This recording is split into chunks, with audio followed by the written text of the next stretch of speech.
pleased to introduce this month's Accent on Academics presentation. We have presenters from Grafton Middle School, and they're going to be presenting regarding some YouTube channel book reviews that students create. And really, the students are doing some work that addresses a problem, and that problem is that sometimes middle school students don't know what book to read. And so staff members at Grafton Middle have said to students, hey, we want you to help us solve this problem. And so they've created basically video trailers that are posted on YouTube that give other students the scoop on various books. It's posted on YouTube, and it's also available. The information is linked via QR codes that are affixed to the books in the library. So you're going to hear this evening about this innovative project, and we've got several presenters from Grafton Middle, and I'll let them take it away. As you know, York County has gone to great efforts lately in helping teachers create transformative lessons in their classrooms. And transformative lessons are those that go beyond the four walls of the classrooms. Transformative lessons are the ones that help students feel valued. The work that they create has value, and the work that they create has real-world purpose. And so Mrs. Myers and I, we were able to co-teach last year a class called Reader's Roundtable, and for that class we took a normal book review that a teacher would assign to her students, his or her students, and we decided to transform it. So we started with a checklist, and as a class, the students came up with what items should be put on their book reviews, and we created the checklist. After the checklist was created, then students had further choices to make. We wanted to make this a digital version of a book review that would be available for all students.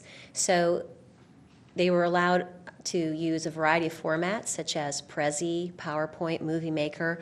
All of these are digital tools that enable presentations to be created using images as well as words, or they could use their smart device. Through BYOT, Bring Your Own Technology, as we know, students are able to bring technology into the classroom that they're very familiar and comfortable with parental permission. And that was one of the choices that they had. So with BYOT or some of the media that we had available within our own classrooms, such as iPads, iPods, or other smart devices, they could create a video version directly from the checklist using fellow classmates, using animation, using puppets, or whatever they thought to choose. Once that video was created, it then was either submitted to us through Edline, or it could be directly uploaded to YouTube via a password that we would provide to them. And from that point, it would then be posted to our YouTube channel, which is called GMS Reads. And so our channel, GMS Reads, is just that. It's a channel, and that is a place where all of the videos are grouped together in one place for everybody to find videos that are in some way related to each other. The YouTube channel itself is public, which means anybody in the world can go onto YouTube and see these videos. And we feel that that gives students a sense of commitment to their work. They need to make sure that this work is good enough that everybody in the world can see it. It's no longer just between you and your teacher. This is out there for the world to view. Additionally, students tag their videos. So for example, in the PowerPoint you're seeing now, there is Because of Winn-Dixie, and this is a video that one of the students who's here tonight created, and she may have tagged this GMS Library because that's where she found the book. Dogs, because it's about a dog, easy to read, any tag she felt appropriate for this book. Then, if one of my English students needed to pick out a book and was reluctant, didn't know what book to read, they could log on to GMS Reads and search. Maybe they like dogs, so they type in dogs, and this wonderful review of Because of Winn-Dixie pops up. They can watch the video, and then they want to check out Because of Winn-Dixie. This offers our students purpose. So now, they're not just doing this to get a grade in class, but they're doing this because they're inspiring other people to read these books. And it starts at a school level, but it goes beyond that because it's a public channel. So everybody, other people that they may never know about, watches these videos and may decide to check out these books. To further the opportunities for students to see these videos created by their peers, we have, in conjunction with our GMS library, we've taken the books themselves, the physical books that the students have read, and basically just put a pink sticker on those books so that they're easily identifiable. A student, particularly a reluctant reader, might walk into GMS library and need to choose a book for a class or just for reading for pleasure, and they can find these books that are tagged with the pink code. They would open the book, and inside they would see a QR code. And these QR codes have, a QR code is just an image that allows you to link directly to a website by using a smart device. And students can go into the library with their own BYOT smart device or through something that the GMS library provides, either an iPad or an iPod Touch, and scan that QR code. Once they have scanned that QR code, they can watch the video that has been created by one of their peers to see what that book is about. So because you can't see it on Mrs. Padua's smart device, we'll also have that up on the screen. And the creator of that video is here with us today. Yes. And so is the creator of some other videos. Ladies, if you come on Sarah up. and Michelle. They were part of our class last year, and so they have agreed to come and tell us what was your favorite part of doing this project with us last year.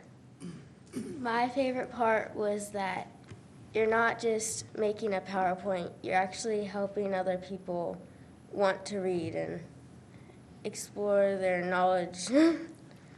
My favorite part of it was just making the PowerPoint and like putting all your thoughts down into a summary and using different tools to make it.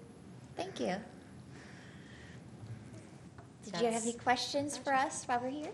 Just what has the response been from your peers in class when they watch one of your videos? What's the response been? We might have to answer that Yeah. question. We started this project at the very tail end of last year, so we literally just have a few of these created, and these girls are the chosen few that are on there. But it was interesting, in order to do our presentation, we wanted to bring one of the copies of Winn-Dixie from the GMS library, and there are 4 that have the codes on, and they were all checked out. And I had to track down students in order to get this copy to bring tonight. So we're hoping that that says something about the project. That's what I was predicting you would say. I think this is an excellent program. Oh my goodness, my hat's off to you. What a wonderful, GMS, I'm never surprised. GMS always does an outstanding job. This is wonderful. Thank you. Also, thank you very much. We always have talked, and I think for me, being on the board the longest, as technology has evolved and as monies have become available to increase technology, it's always been the initial years difficult. How do you use technology? And again, it's a tool to advance learning, to make learning fun. Again, it's just a tool, and it's fantastic to see what you've done with it. Thank you. I'd just like to add how you describe transformative learning in the classroom. You know, parents and children and people hear that term, but the more they hear it, the more teachers and we talk about what that actually means for their children in the classroom. It's a concept that needs to be, we need to wrap our arms around it, but everyone else needs to wrap their arms around that concept and really truly understand how that can benefit today and tomorrow for our children. But the way you described it was perfect. I mean, hopefully it'll rerun itself over and over and over again. Maybe that can even be a YouTube infomercial on transformative learning, because I think I like to see some horizontal articulation on this one. I like to throw that word around every once in a while, too. That not quite sure what it completely means, but I think sharing among all our buildings, because obviously y'all did a great job. Thank you. Thank you. Thanks. And the other thing I was going to add is, and Mrs. Myers and Mrs. Padua, I've had a chance to talk with you all before about it, so I know that this helps you teach the content and skills of your course. Some people may say, hey, it's students creating videos. How, is that just fluff? And I know that's not the case. If you can comment on how specifically this helps you achieve the objectives of your course.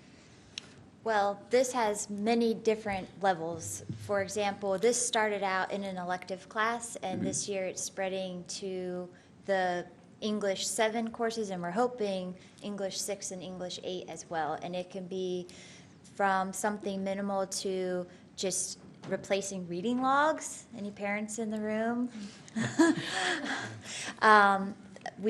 The kids hate the reading logs, just getting students to practice their reading. And Mrs. Myers is a reading specialist. She can attest to the best way to get better at reading is to read. And I can attest to taking a class to the library and having students who don't know what book to take off the shelf in order to take that first step of opening up and reading it. So a reading log to a project, it can fall anywhere in between that, just getting them to read, read, read, as Mrs. Myers likes to say, that's her motto, read, read, read. Great. I'm sitting here thinking that I know Dr. Williams and probably Dr. Guy don't want to hear me say this, but we go to state conferences, we go to national conferences. At the state level, we're looking at the governor's conference that they pull together the different activities that different schools are doing across the state. You look at the national level, and there's recognition for schools that are doing fantastic things throughout the different states. We have it here in York County, because month after month, we're getting this information. And I would like to see us showcase what we do, and you're doing it. I mean, it's not, I don't think it's hard work to present what you just presented. I mean, what you all are doing, and to get the state and national recognition. But I think that would help. But anyway, we can talk later. Dr. Guy, we'll talk later. I think the governor's conference would be a good idea. Yeah, I'm serious. Because, as much as I go across the state and across the country, it is not reinventing the wheel and doing something new. It's finding what people are doing and bringing the idea back home and using it. And it works. And it works. And I've often said that too. I want us to do more sharing in the school district. And I think that what you said about this was an elective course, and now you've taken it into 6th and 7th grade English classes. That's wonderful. And I'm sure that the other schools in the county would benefit from learning more about your program. And they are interested during Yes. our opportunity when all schools were at Grafton to see transformative learning. We had many bites on this as far as other librarians and other English and elementary instructors. So we're excited about taking it to that next step. Thank you. Thank you.